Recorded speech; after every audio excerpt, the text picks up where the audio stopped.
Hello,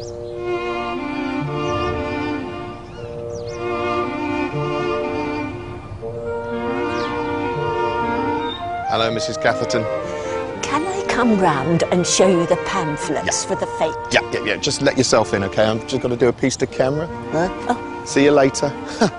Our world today is safer than it's ever been. Certainly safer than it was in medieval times. There's no packs of wolves roaming the countryside, gobbling villagers whole and then dabbing their lips dry on the nearest bit of tapestry. No bubonic plague blackening your fingertips and then turning your armpits into putrefied pockets of human wax. No witch finders killing your wife.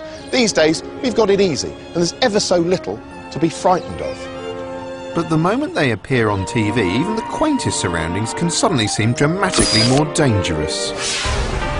The peaceful county of Devon is home to one of England's largest fireworks factories, but the tranquility is shattered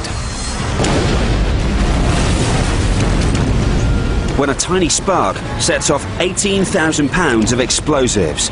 Television's slightly hysterical take on the world has a way of colouring your everyday experience, as we'll see throughout this series. It often functions as a magic mirror, providing an endless stream of mesmerising unpleasantness. It shows you arresting tales of gory, bloody murder. Imagine the height of the backswing to get spray marks that long. Horrifying visions of mankind's inevitable demise.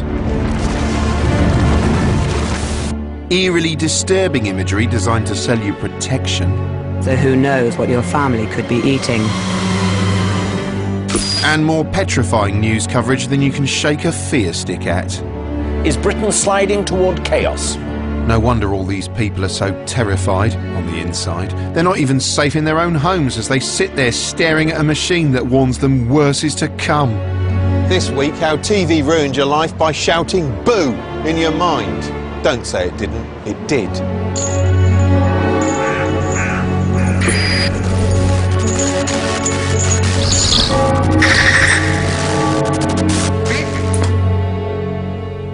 It can happen anywhere, to anyone. An ordinary street, a moment's thoughtlessness.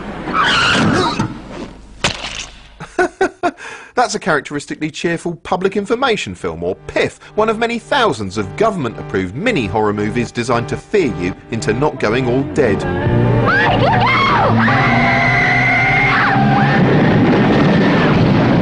Early public information films consisted of patronising cartoons. A bicycle isn't at all under control when ridden freehand. Hysterical bollockings. Polish a floor, put a rug on it.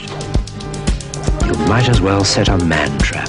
Or cautionary tales which simply barked at you like a Joe Bugner. Hey, what do you think you're doing? Come back here. Go on, Joe, knock some sense into him. If you go on like that, you could be in big trouble. You know, it's a bit rich taking health and safety advice from a man who hits people in the face for a living. Effectively, this was the man using television to command you, the citizen, to behave for your own good. That's better. Be smart. Be safe. This man was safe. Until now. In the late 20th century, one of the greatest challenges facing the UK was the population's apparent ignorance of how a new technology known as electricity worked. And anyone who touches him also gets a shock. Compounding the issue, this widespread lack of knowledge coincided with a nationwide craze for leisure activities involving long conductive objects. Watch out! Oh, God. Those wires are alive! If you want to have fun and stay alive, keep away from overhead power lines. Yeah, and if you want to have fun but you're not fussed about staying alive, buy a kite. Watch out! Simply wouldn't have happened if he'd used a wooden kite. Idiot. In the light of such carnage, playing with an object not directly attached to your hands might have seemed like a sensible option, unless, like famous electrocution victim Jimmy, you lobbed it up a substation and got pussy whipped into retrieving it. Go on, get it. Pass me that bit of wood. Careful, Jimmy, you don't want to get splinters breaking into that high voltage substation.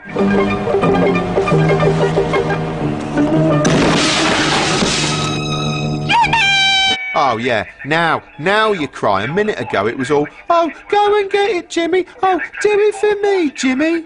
I mean, I'd call her a typical woman, but she isn't. She's just a horrid little girl. Anyway, against the odds, Jimmy survived that incident and is still alive today. People still bring up the whole Frisbee thing. And I mean, yeah, it stung a bit, obviously, but it wasn't as grievous as they made out in the film. In some ways, having 66,000 volts zip through you can be quite pleasant. I actually work in toy design now.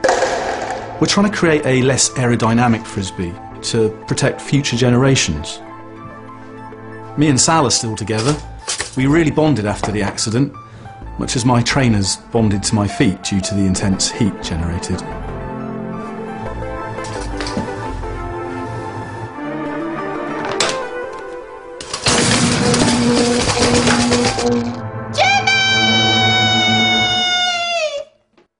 As we've seen, many early Piffs had a nakedly bossy hue. But today the establishment holds less sway and the man in the street no longer responds to the voice of authority ordering them about. What would you say if David Cameron told you not to throw a frisbee up a pylon? I'd do it anyway. Hence, Piffs have changed tack and the authoritarian instruction has largely been removed, leaving behind nothing but cold horror in its wake. Today's Piffs are little more than a ruthless cavalcade of raw physical horror, gory slapstick and jaw-droppingly morbid appeals to personal guilt. Ah, typical kids today, just lying around. Peekaboo! Cheer up, mate, at least you got a free draft excluder out of it. But in our putrid modern hell, it's not just cars and pylons that'll hurt. You know, you're a danger to yourself. If you're not puffing your way to a personal clogged pipe Armageddon, you're boozing yourself dumb and tumbling from a scaffold, or Pete Dohertying yourself before heading out on the tiles. Rather than using calm reason, most corrective television uses fear to hammer its message home. It's one of the most powerful ways to grab an audience's attention, but why? Well, for one thing, no matter how sophisticated we humans appear to be with our fancy shoes and Nintendo Wiis and whatnot, our brains are still cursed with a paleo-mammalian limbic system which the modern iPad-owning part of us can't control. Our fear responses are governed by twin almond-shaped clusters of nuclei known as the amygdalae, sort of primitive reactionary mind nuts beyond the reach of human intellect, a bit like TalkSport presenters. The point of the amygdala is essentially protection. You're supposed to be stimulated when confronted by a loud noise or a sudden movement because, well, it could be a lion leaping in to attack you. That's why it's almost impossible to ignore anything which seems like a threat, be it a lion or a scary newsreader. A strong possibility of attack. The spectre of Irish terrorism returns to British soil. The amygdalae are also thought to be closely associated with memory, so if you have an unpleasant experience and your amygdalae are stimulated, an association quickly forms in your head. That's why the man uses scare tactics to mould your behaviour from an early age. But when you're a kid, it's not just the stuff that's meant to be frightening that's frightening. That's because children's entertainment has long been a quite hideously disturbing carnival of grotesque imagery, and kids' TV is no different. When I was a child, I was scared of all manner of ostensibly innocent things, such as the manic cackling witch Fenella who lent an air of demented menace to the otherwise charming Chorlton and the Wheelies. Then there was Pipkins, a downbeat lo-fi take on Sesame Street in which a gang of grimy puppets who seemed to be living in some kind of squat wrestled with existential dilemmas. Why do people have to die? Why can't they just live forever? Because that's the way it is, Top Off. Everything and everybody has to die. That's just the way it is. Look, I'm going to put the kettle on and make a cup of tea. Sure you'll feel better after that. God, and if the concept of death has blown Topov's mind, imagine how he'll react when he realises he can't taste that cup of tea because his tongue's made of felt. My enjoyment of the ostensibly harmless Jigsaw was also tempered by regular sightings of Mr. Nosy Bunk, a walking phallic symbol who appeared to have stepped straight out of a prepubescent nightmare.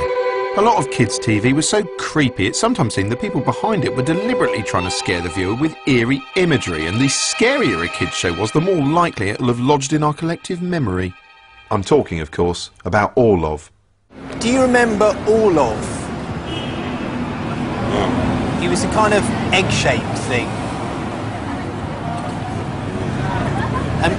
Just for the purposes of this, could you say that you do remember it? Okay. Yeah. Yeah. Do you remember Orlov? Yeah, I remember him. What did he look like? Shape of an egg. And now on BBC One, egg-shaped animation which everyone in the nation is certain to remember in 30 years' time. Orlov.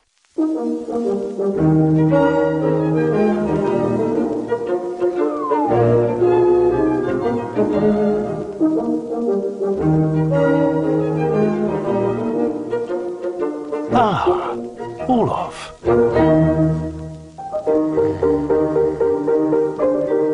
calf's enjoying an afternoon snooze. Someone's not happy. That's his nest. What's going on in that little bird's mind? I suppose all animals are ultimately unknowable, even our parents. Little birdie's going up top, and he's got an audience. We're all passive observers of what follows. I wouldn't do that.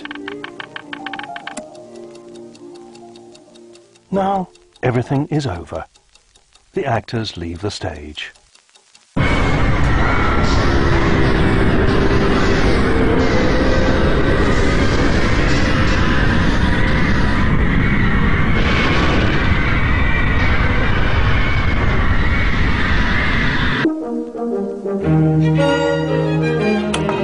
Yes, during my formative years, mushroom clouds were all the rage. Britain's doctors say 33 million people in this country may be killed and injured in a nuclear war.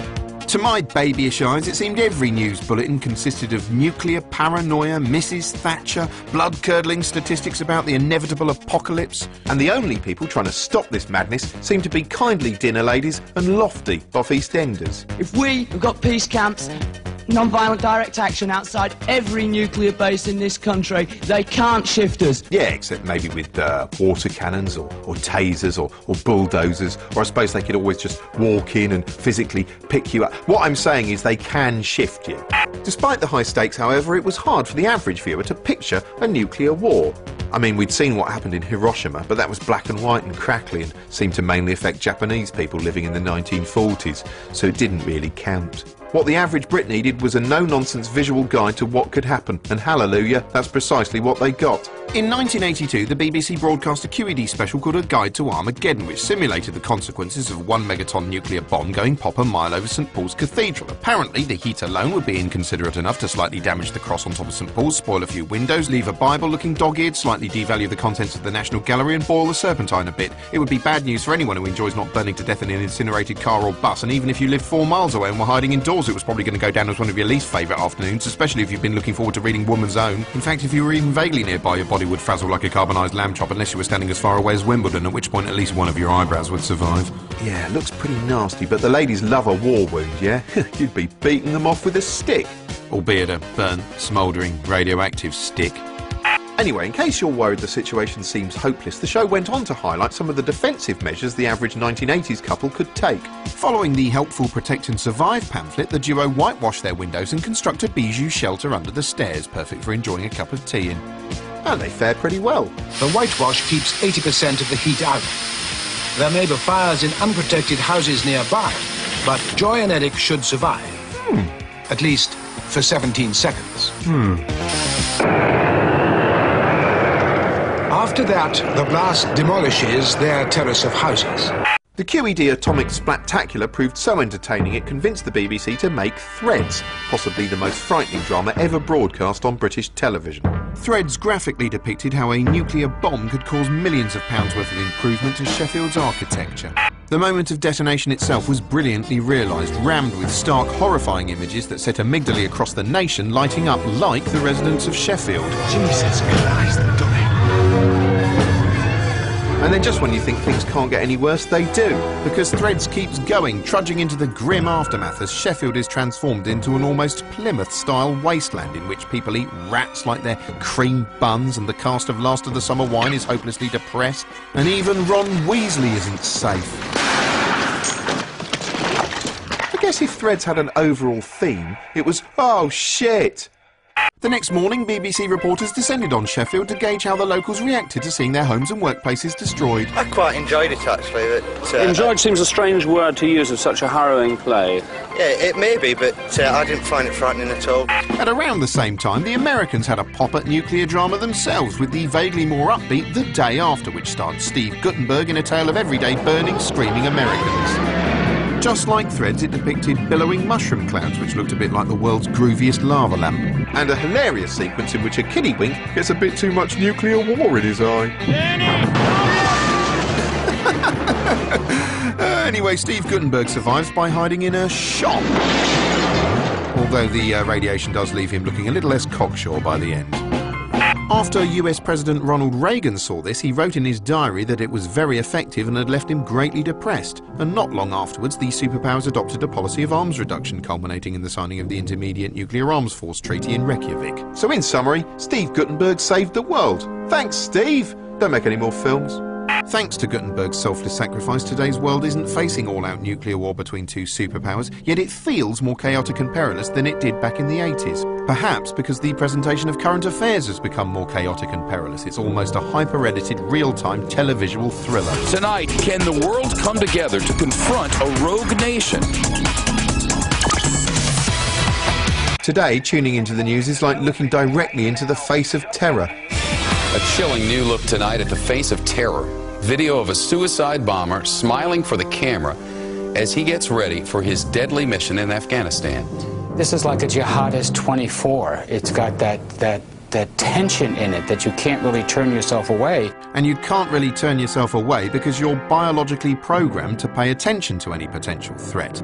The amygdala may fire off in response to the pre-programmed terrors we're born with, instinctive fear of loud noises and sudden movements and the like, but it's also easy for them to help us learn to fear almost anything.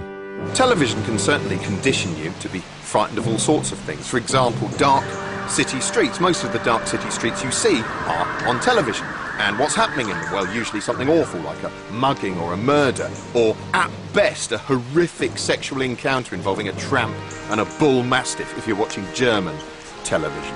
In the 1970s, Professors George Gerbner and Larry Gross of the University of Pennsylvania carried out pioneering research into the effect of television on viewers. They believed that within a few decades, television had come to enjoy a degree of influence on modern society that was comparable to the power religion held over mankind for centuries. Gerbner and Gross developed a hypothesis known as cultivation theory. Cultivation theory says that over time, watching television alters a viewer's perception of reality, that their view of the real world starts to march in step with that of the televised one. And the more frequently an image or event is depicted on screen, the greater significance the cultivated viewer attaches to it in the real world. Since much of TV consists of dramatic conflict, violent action and alarming news coverage, the more you watch, the more passive, nervous and frightened you become. Gerbner called this mean world syndrome, quite literally the belief that your world has become a mean and frightening place. Gerbner's research appeared to show that heavy viewers often overestimated the amount of risk they faced in everyday life. They were more likely to believe crime rates were rising even when they were falling, and often thought they were more likely to become victims of crime themselves.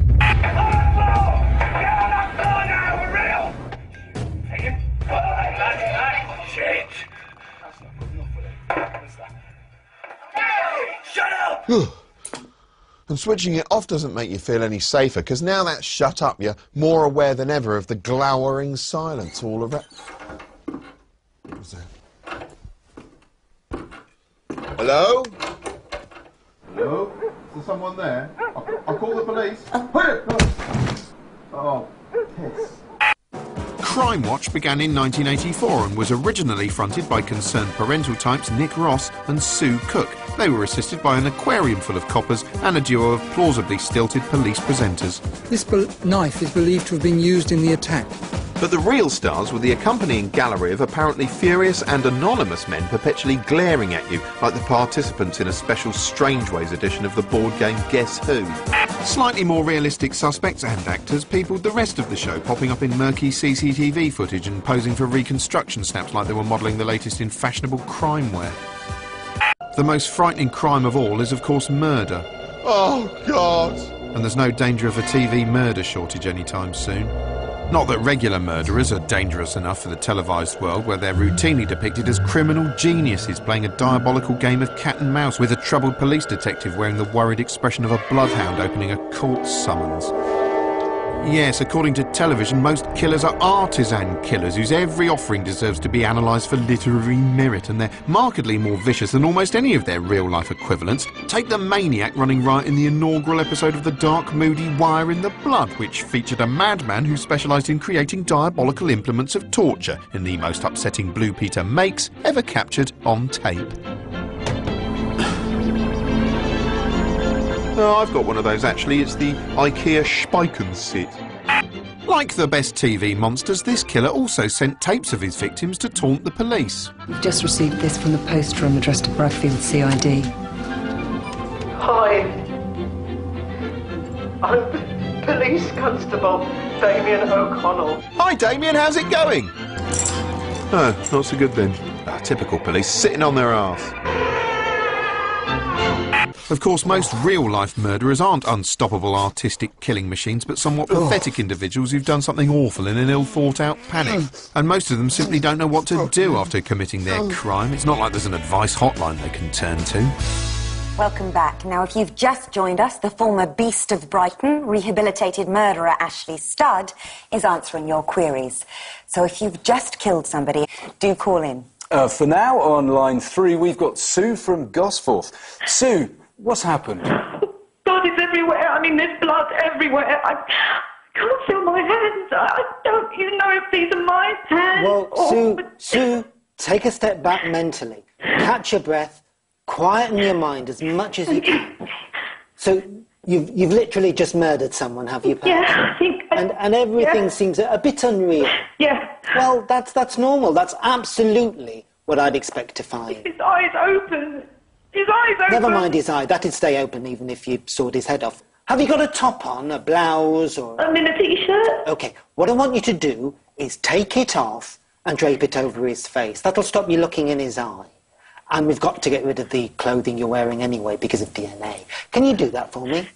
I'm doing it now. Good girl. I can't feel my hands. What was that, Sue? She keeps saying she can't feel her hands. Yes, that's the adrenaline. It's a fascinating mindset. I used to think I could climb into the air in the room or that my brain was made of stallions. How can it? Right, now, you need to chuck the rest of your clothes on him, set fire to the house and leave town. TV loves presenting you with fearful tales of murder, but it's often a curiously reassuring type of fear which reinforces the notion that real life follows a dramatic narrative in which the dastardly villains are brought to justice. When undeniably random bad things do make it on screen, TV processes them on your behalf, turning them into titillation in shows like The Enthusiastic 999, which enabled viewers to enjoy mindless emergencies in the comfort of their own homes. Tonight, the little boy who was swept over a waterfall and the teenagers who came to the rescue. Boo! 999 justified its existence by alerting the public to important issues like lifebelt theft. 4,000 lifebelts like this one are stolen or go missing every year. Yeah, people just toss them in the sea. It's an outrage. It also afforded Michael Burke an opportunity to ask the important questions. Have you ever thought what it'd be like to be stuck in the path of a giant digger? No, why don't you paint a picture for me? 999's jaunty, low-budget reconstructions look altogether genteel compared to the effects-laden reconstruction extravaganzas of today. Shows like Air Crash Investigation, which ostensibly exist to give you a greater insight into airline safety, but are actually all about giving your fear cells a cheeky tickle. Air Crash Investigation combines impressive special effects with an almost pornographic focus on the human terror of the passengers and crew. There's also dialogue torn from the black box recorder and shoved in the mouths of actors. Push it up! Push it way up! Way up! Way up! Way up! Hey, you know, there's surprisingly racy dialogue on these black box recorders. In fact, you could probably run an entire adult channel where girls read it out for the benefit of people who can't decide whether they prefer air crashes or masturbating. Push it up. Push it way up. Way up. Way up. Anyway, much like the best pornography, Air Crash Investigation features lots of tense stick-gripping action, sweaty shots of a Ron Jeremy type juddering away, and of course the inevitable money shot. Even though you're 20 times more likely to die during the drive to the airport than you are on the plane, chances are this is the kind of dramatic image your brain has helpfully associated with air travel. Apparently concerned it might be running out of nasty real-life threats to warn you about, TV has started visually speculating about bad stuff that hasn't happened but might. One day, the world will end. In recent years, there's been a slew of scary, hand-wringing what-if drama documentaries depicting what could occur if things got even more dangerous for humankind than they already are. We've seen spectacular simulations of what might happen if Yellowstone Park suddenly blew up, hard-hitting investigations into what might happen if the sun suddenly ballooned in size. This is a world we can barely imagine. And spine-tingling visualisations of how things might look if a large hadron collider went a bit Amstrad. In fact, it sometimes seems there's no end to TV's perpetual quest to helpfully alert the viewer to new potential threats. In television's hypothetical universe, danger could spring from literally anywhere. Morning. Britain's homes and offices contain an estimated 3 billion pens. The rise of computers may have dented their popularity, yet millions of us rely on pens every day. But what would happen if these apparently harmless writing implements turned on their users by heating up inexplicably?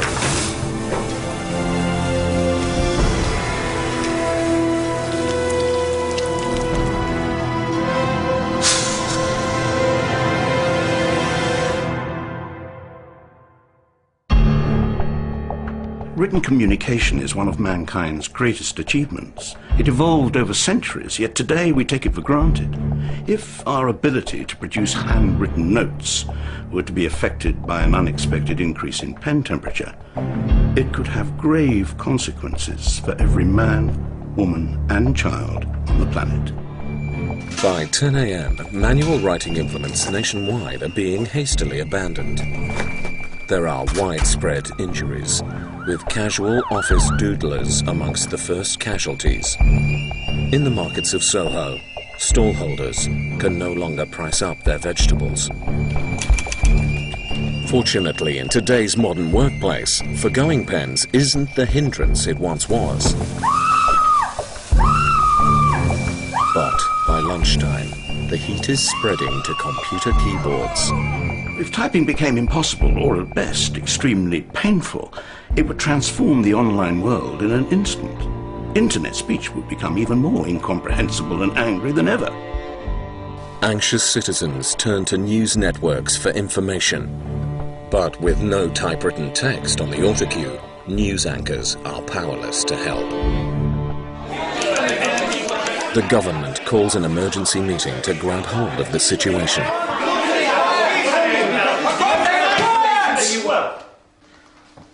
Look, we won't get through this by meaninglessly jabbering over each other like dogs on a speedboat. We need to keep a cool head. Okay, we need to collate what we know, and then... Hold on.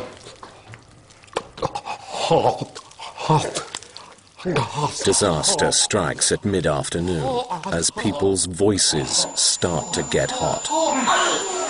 Soon, there will be no way for humans to communicate at all, plunging our planet into a new dark age, and eventually causing it to explode altogether. Alarming though much of television is, as we stare into our screens, desperately gazing into the light like a rodent suckling at a consolatory teat, the warning box is comforting us even as it scares. It says if you obey the man, you can avoid danger. It transforms random calamity into Hollywood-style entertainment, rendering it less real. It says the good guys will defeat the evil guys, and it says Steve Guttenberg can save the world. It makes sense of our universe in a way that's as soothing as it is fake. Morning! And what's more, it gets away with it, and that is frightening.